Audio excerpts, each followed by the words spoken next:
দেখেন কোরআনে পাকে সূরাতুল বাকারা 114টা সূরা আছে কি নাই?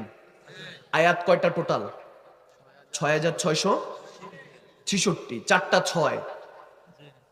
আল্লাহ দুনিয়াও বানাইছেন 6 দিনে। সুবহানাল্লাহ করেন। 4টা 6 যদি হিসাব করেন তাহলে দেখবেন 4 কিতাব, তাওরাত, জাবুর, ইনজিল, কোরআন, 4 রাসূল শ্রেষ্ঠ, হযরতে মূসা আলাইহিস সালাম, তারপরে হযরতে দাউদ আলাইহিস সালাম, হযরতে ঈসা আলাইহিস সালাম, হযরতে মুহাম্মদ মুস্তাফা সাল্লাল্লাহু তাআলা আলাইহি সাল্লাম, 4 রাসূল। এখানেও 4 জন, 4 কিতাব, 4 রাসূল, 4 ফেরেশতা। মনে আছে নাম? হযরতে জিবরিল, হযরতে কি, তারপর ইসরাফিল, তারপর আজরাইল। তো 4 রাসূল, 4 কিতাব, 4 ফেরেশতা, 4 খলিফা। আওয়াজ দেন। খলিফার নাম মনে আছে তো?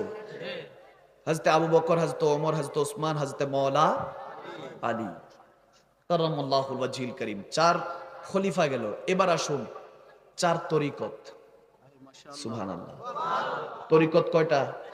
4টা।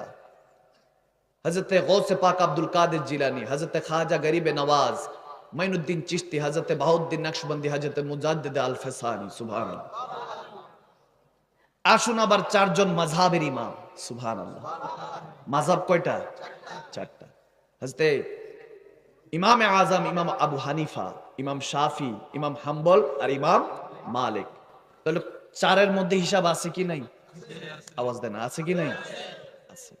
এবার যদি গণেন 4 কিতাব, 4 রাসূল, 4 খলিফায়ে রাশিদিন, 4 তরিকত, 4 মাযহাব, শেষ আসছে হলো 4 মাকাম। ফানাফি শেখ, ফানাফি রসুল, ফানাফিল্লাহ, বাকাবিল্লাহ। সুবহানাল্লাহ। তাহলে টোটাল হলো কত? 4 রাসূল, 4 কিতাব, 4 খোলাফা, 4 মাযহাব, 4 তরিকত এবং 4 মাকাম। তাহলে টোটাল কয়টা হইল? 6টা। তো 6টা, এখানেও 6, 6666 আয়াতের মধ্যে 6 দিন আল্লাহ সমস্ত কিছু তৈরি করেছেন এবং 6টা মাকামাত বান্দার জন্য তোহফা হিসাবে দিয়েছেন। সুবহানাল্লাহ।